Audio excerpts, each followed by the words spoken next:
Assalamualaikum warahmatullahi wabarakatuh. Hai penonton setia kasus Subang hari ini, bagaimana kabar kalian? Insya Allah pasti sehat semua.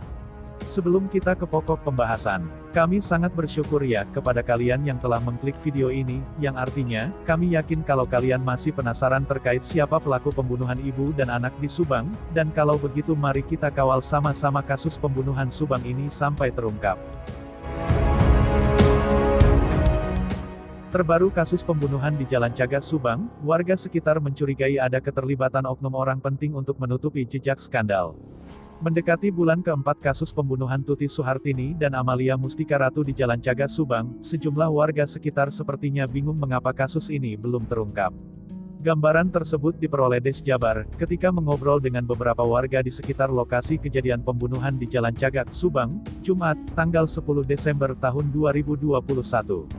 Ada juga orang di sekitar yang mengatakan, mencurigai bahwa dalam pembunuhan ibu dan anak di Jalan Cagak Subang ini adalah oknum orang penting yang mungkin berkepentingan dengan yayasan dan bisa jadi ada skandal.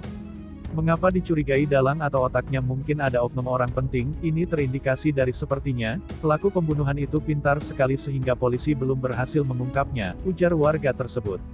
Ia membandingkan, upaya pengungkapan kasus pembunuhan di Jalan Cagak Subang ini sampai mendekati 4 bulan belum terungkap. Padahal pada kasus lain 2-3 hari sudah dapat terungkap. Dari situasi yang terlihat, tampak warga sekitar seolah sudah tidak gempar lagi dengan kejadian itu.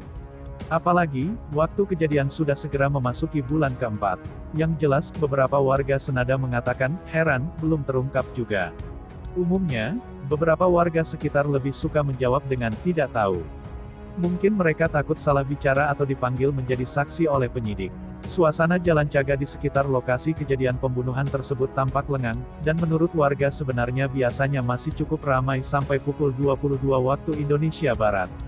Namun selewat itu, kata warga sekitar, suasana menjadi sepi dan jarang ada orang masih berkeliaran di jalanan. Saat mengobrol dengan warga, Des Jabar dalam perjalanan pulang dari Wanayasa Purwakarta, lalu iseng berhenti jajan di warung sebelah rumah kejadian pembunuhan tersebut. Diketahui, penyidik sudah kembali menanyai total 55 saksi pekan lalu, baik di Polda Jawa Barat dan Polres Subang. Tampak rumah kejadian pembunuhan tersebut masih ada polis lain, dan kondisinya menjadi merana.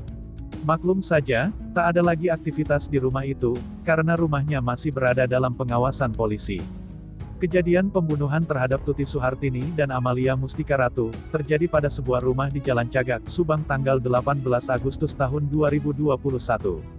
Rumah tempat kejadian perkara, TKP, kasus pembunuhan itu, merupakan sekaligus kantor Yayasan Bina Prestasi Nasional yang menaungi 2 sekolah di Serang Panjang, Subang.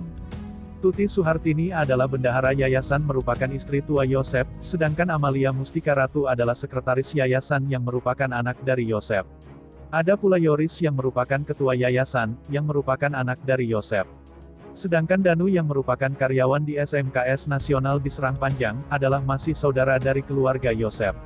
Ada pula Mimin yang merupakan istri muda Yosep, yang dikabarkan rumahnya di Serang Panjang. Lokasi sekolah SMP dan SMKS Nasional di Serang Panjang dan rumah kejadian pembunuhan itu, lokasinya masih berada pada satu jalur jalan raya Jalan Cagak Serangsari Serang Panjang, pada rute Subang ke Purwakarta. Nah, bagaimana menurut kalian?